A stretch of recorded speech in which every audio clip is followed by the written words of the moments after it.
अस्सलाम वालेकुम। आज की वीडियो में हम डिस्कस करेंगे, एक टॉपिक है, इज डेमोक्रेसी बैड। आज हम ट्रेडिशनल डिस्कशन पे नहीं जाएंगे, डेमोक्रेसी के फीचर के बारे में नहीं डिस्कस करेंगे। आज हम सिर्फ ये देखेंगे कि वाकई ही डेमोक्रेसी जो है वो बैड है। क्यों पॉलिटिकल फिलोसोफर अरिस्टोटल, प्लेटो और जो दीगर पॉलिटिकल थिंकर हैं वो क्यों डेमोक्रेसी को फेवर नहीं करते थे। और उसके बाद हम देखेंगे कि डेमोक्रेसी जो है वो क्यों डिफरेंटली परफॉर्म कर रही है। डेवलप्ड वर्ल्ड में डिफरेंट है और डेवलपिंग कंट्रीज में डिफरेंट है। तो सबसे पहले हम डिबेट स्टार्ट करते हैं अपनी सोक्रेटिस से। सोक्रेटिस ने कभी भी डेमोक्रेसी को फेवर नहीं किया। तो हम देखेंगे सबसे पहले कि ये सोक्रेटिस का स्टांस क्या था डेमोक्रेसी को लेकर और इन्होंने क्यों फेवर नहीं किया था डेमोक्रेसी को।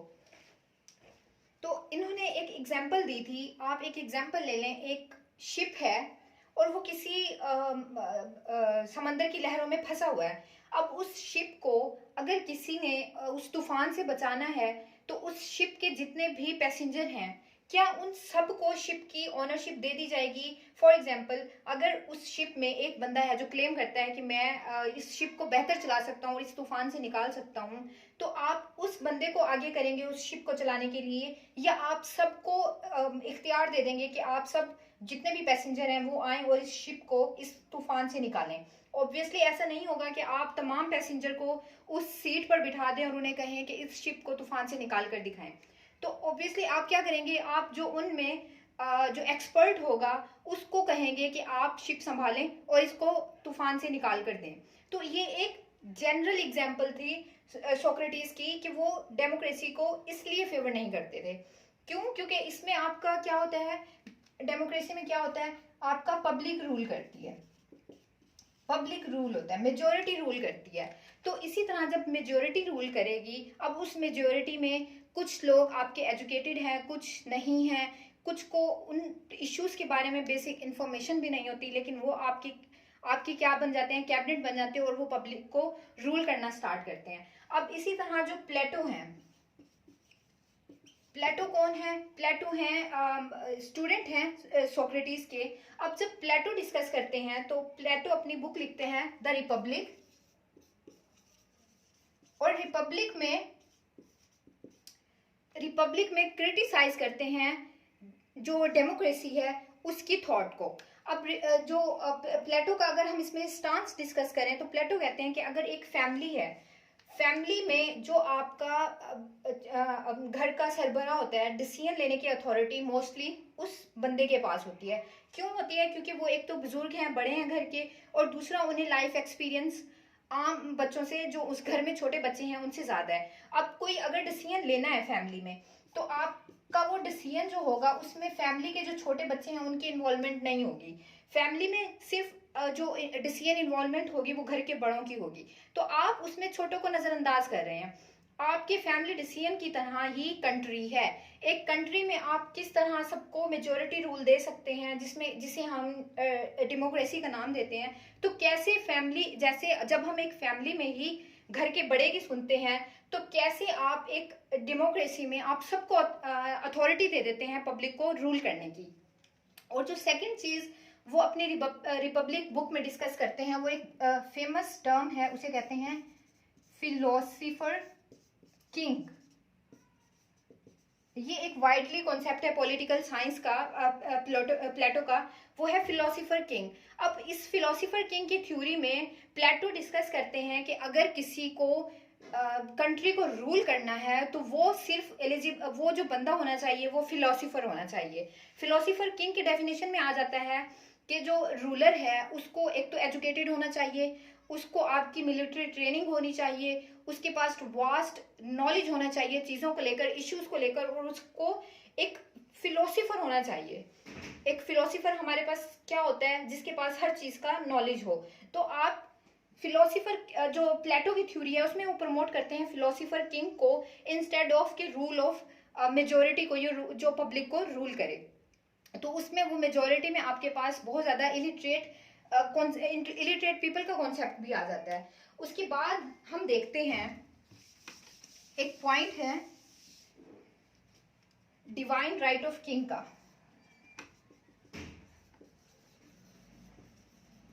डिवाइन राइट्स ऑफ किंग की जो थ्योरी पेश की गई थी वो की गई थी Robert Filmer. Divine rights of king होता क्या है? डिवाइन राइट्स ऑफ किंग की थ्योरी भी बहुत फेमस है, बहुत इंपॉर्टेंट भी है पॉलिटिकल साइंस में।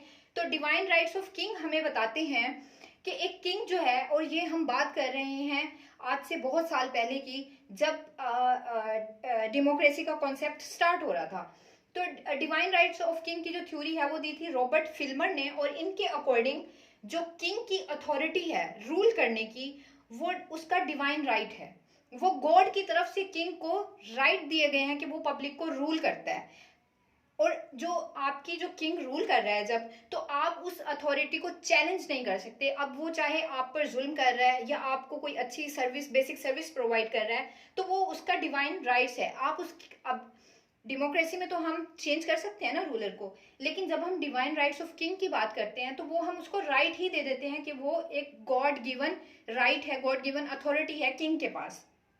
पब्लिक उसे चैलेंज नहीं कर सकती, पब्लिक उसे क्वेश्चन नहीं कर सकती, पब्लिक सिर्फ एक्सेप्ट कर सकती है किंग की पावर को as a god's given right.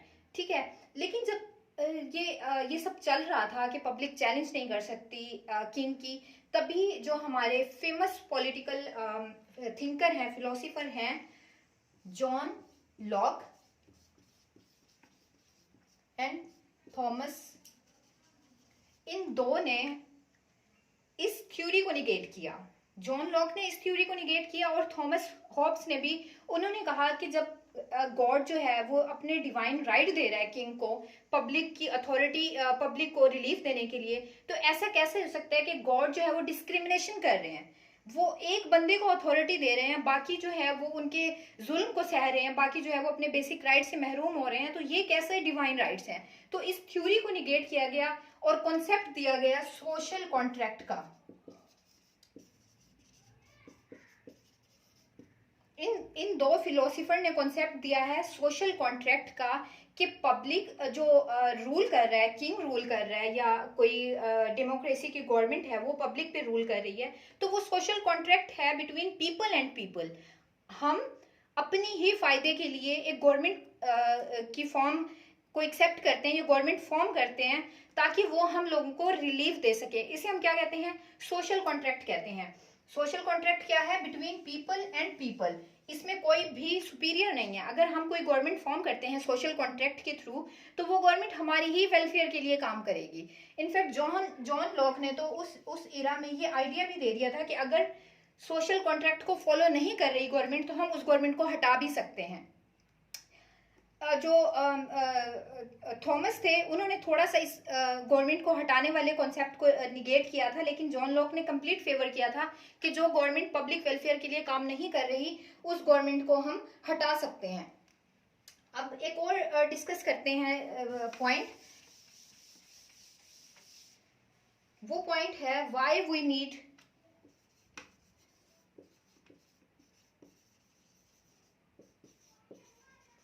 Democracy.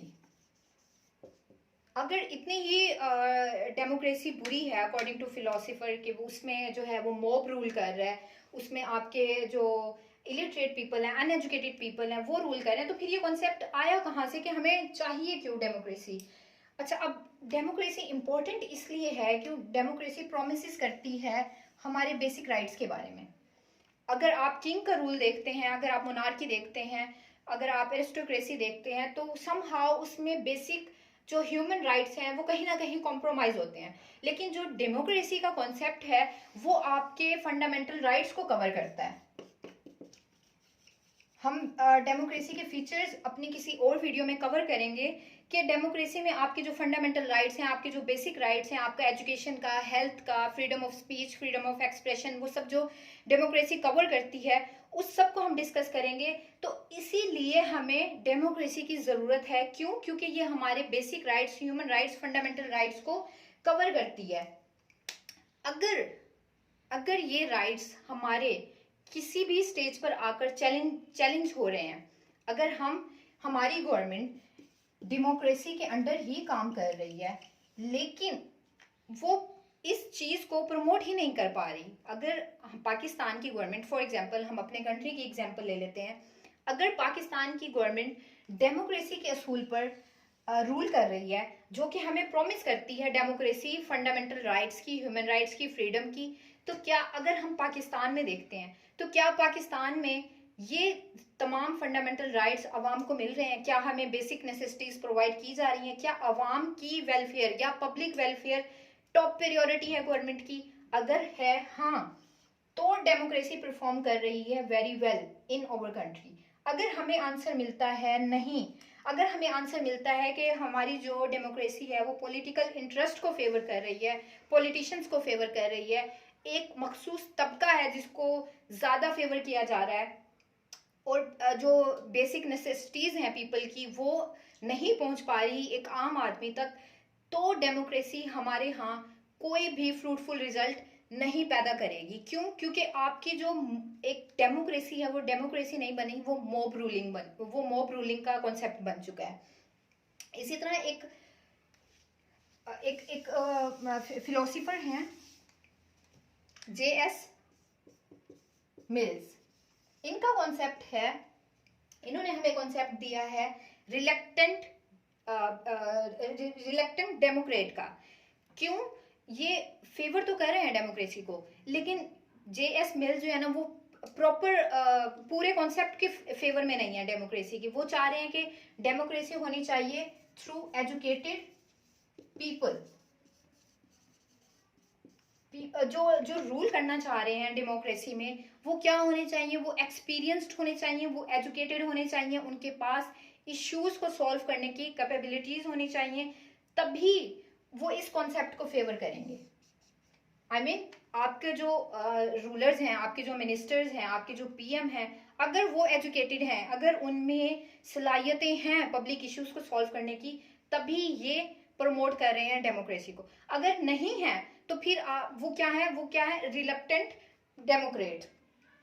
अगर आपके मुल्क में, अगर आपकी कंट्री में ये नहीं है, ये कॉन्सेप्ट नहीं है, अगर आपके एजुकेटेड पीपल नहीं है, एजुकेटेड मिनिस्टर नहीं है, तो आप किसकी तरफ जा रहे हैं? आप जा रहे हैं मॉब रूलिंग की तरफ। तो फिर तो आपके पास एक एक लोगों का ग्रोह है जो कि कैपेबल भी नहीं है, जो कि एजुकेटेड भी नहीं है, वो आप पे रूल कर रहा है, तो वो इसको कॉन्सेप्ट दे रहे हैं मॉब रूलिंग का। अब इस डिबेट में जो हमारे पास कॉन्सेप्ट आ रहा है वो सिर्फ यहाँ पे डिस्कशन ये आपके माइंड में पैदा करना चाह रहे हैं कि अगर तो डेमोक्रेसी आपके राइट्स को फुलफिल कर रही है तब तो डेमोक्रेसी बैड ना हुई, लेकिन अगर ये सब कुछ चल रहा है, आप लोगों के एजुकेटेड नहीं है, जो आपके मिनिस्टर्स हैं, पीएम है, आपकी जो कैबिनेट है, आपकी जो असेंबली है, तो फिर ये क्या बन रहा है? ये मॉब रूलिंग बन रही है, और वो मॉब रूल कर रहा है, वो टिरनी आ चुकी है जो कि पब्लिक वेलफेयर के लिए तो काम बिल्कुल नहीं कर रही। तो जब ये सब है तो इतना बेस्ट सिस्टम जो कि आज के दौर का जो आपकी डेमोक्रेसी है वो the world's best political system बन चुका है, तो वो भी इसके आगे फेल हो जाएगा जब आपके पास ये सब होगा। तो एक बुक का यहाँ पे रेफरेंस मैं देना चाहूंगी, हाउ डेमोक्रेसीज डाइज। बहुत फेमस बुक है। इसमें बताया गया है कि किसी भी कंट्री में जो डेमोक्रेसी है वो कैसे फेल करती है। जो उसमें एक इम्पोर्टेंट पॉइंट बताया गया है वो बताया गया है वोटर्स का। वोटर्स का कैसे हम in the elections we elect over PM, over cabinet, over president through the voting system. So उसमें क्या बनता है? वोटर्स जो हैं जो बहुत ही क्रूशियल रोल प्ले करते हैं। अब अगर आपके वोटर्स एजुकेटेड नहीं है, ठीक है, आपके वोटर को हाउ नाउ नहीं है पब्लिक अफेयर्स के बारे में, अपने पॉलिटिशियंस के बारे में, तो वो क्या करेंगे? वो इस प्रोसेस की तरफ जाएंगे, मॉब रूलिंग को इलेक्ट करेंगे। ठीक है, तो आपके वोटर्स को क्या होना चाहिए? इस बुक में तो इनफैक्ट बताया गया है कि एज रिस्ट्रिक्शन होनी चाहिए। हमारे यहाँ 18 है। अब 18 ईयर में कितना एक बच्चा जो है वो एक्सपीरियंस्ड होता है पॉलिटिकल स्फीयर को लेकर, स्पेशली इन पाकिस्तान कल्चर। जहाँ पे एक्सट्रीमिज्म की पॉलिटिक्स है, इंटॉलरेंस है पॉलिटिक्स को लेकर, तो उसमें एक 18 साल का बच्चा किस हद तक अपने आप पे डिपेंडेंट होता है कि वो एक अच्छा रूलर इलेक्ट कर सकता है।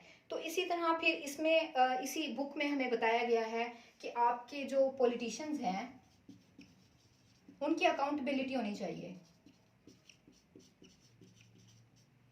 ठीक है, पॉलिटिशियंस की जब अकाउंटेबिलिटी होगी तो उन पे प्रेशर होगा परफॉर्म करने का। अभी हमारे यहाँ अगर हम इसको पाकिस्तान के कॉन्टेक्स्ट में लिया जाए तो हमारे जो अकाउंटेबिलिटी का सिस्टम है उसको भी पॉलिटिसाइज कर दिया गया है। जो भी पॉलिटिशियन जिस पॉलिटिशियंस की भी अकाउंटेबिलिटी स्टार्ट होती है तो वो कहता है कि ये मेरे खिलाफ सिर्फ एक प्रोपेगेंडा स्टार्ट किया गया है, क्योंकि ट्रांसपेरेंट नहीं है सिस्टम। तो इसी तरह हमारे जो पूरे कंट्री का सिस्टम है उसमें हम अगर इस चीज़ को एनालिसिस में लेकर जाएं तो हमें लगता है कि हमारे यहाँ डेमोक्रेसी जो है वो परफॉर्म नहीं कर रही। अब यहाँ पर शायद किसी के माइंड में होगा, ठीक है अगर हमारे यहाँ ये सिस्टम परफॉर्म नहीं करता तो ठीक है, हमें कोई और फॉर्म ऑफ गवर्नमेंट देखनी चाहिए, हमें मार्शल लॉ में हमें जाना चाहिए या कुछ और भी। लेकिन यहाँ पर जो सोचने की बात है कि जब तक इस सिस्टम को ठीक नहीं करेंगे ना, आप अपनी पॉपुलेशन को एजुकेशन नहीं देंगे, आप अपने जो रूलर्स हैं वो आपके एजुकेटेड नहीं होंगे, उनके पास सलाहियत नहीं होगी कंट्री को सॉल्व करने की, तो कोई भी पॉलिटिकल सिस्टम आपके लिए डेवलपमेंट की गारंटी नहीं देगा। अगर आप सिर्फ इसी चीज़ को आप अपने दो चीज़ों पे वर्क करें, अपने वोटर्स पे, उनको बेसिक नेसेसिटीज़ दें, उनको एजुकेशन दें, तो डेफिनेटली आपका जो मॉब रूलिंग है वो खत्म होगी, आपके यहाँ एजुकेटेड पीपल आएंगे, आपकी लीडरशिप क्रिएट होगी ग्राउंड लेवल पे जो कि इस कंट्री को रन करेगी through the path of development. तो आप कोई भी सिस्टम ले आए, कोई भी सिस्टम ले आए उस कंट्री के लिए जिसमें करप्शन है, जिसमें ट्रांसपेरेंसी नहीं है, जिसमें अकाउंटेबिलिटी का कॉन्सेप्ट नहीं है, जिसमें पॉलिटिसाइजिंग बहुत ज़्यादा है डिपार्टमेंट्स को लेकर, तो उस कंट्री में आप डेमोक्रेसी ले आए, आप मोनार्की ले आए, आप मार्शल लॉ ले आए, कोई भी जो सिस्टम है, कोई भी फॉर्म ऑफ गवर्नमेंट है वो गारंटी नहीं देगा डेवलपमेंट की। तो आपका जो सिस्टम है जो आपको बेस्ट ह्यूमन राइट्स की गारंटी देता है, आप उसी को इम्प्रूव करें अपने वोटर्स के थ्रू, अपने सिस्टम में अकाउंटेबिलिटी के थ्रू, अपने वोटर्स को एजुकेट करें, अपने पॉलिटिशियंस को एजुकेट करें, उनके लिए कोई रिक्वायरमेंट रखें कि इतना एजुकेशन होनी चाहिए। थोड़ा सा कॉन्सेप्ट जहाँ तक मेरा अपना पर्सनल ओपिनियन है फिलोसोफर किंग से लें, तब जाके ये सिस्टम जो है वो आपका बेटर परफॉर्म करेगा। तो ये एक छोटी सी डिबेट थी, आप इसको यूज कर सकते हैं अपने एसे में, कहीं पे भी आपको कहीं डिबेट मिल जाती है डेमोक्रेसी को लेकर तो आप इससे आइडियाज ले सकते हैं, क्योंकि डेमोक्रेसी के बारे में तो हम सब जानते हैं। तो आज थोड़ा सा डिफरेंट इसीलिए था ताकि आप में एक सोचने की सलाहियत पैदा हो कि क्यों डेमोक्रेसी जो है वो डिफरेंटली परफॉर्म कर रही है। तो हम एक और लेक्चर बनाएंगे किसी एक और अच्छे से टॉपिक के साथ, तब तक सब्सक्राइब कर लें हमारे चैनल को। Thank you.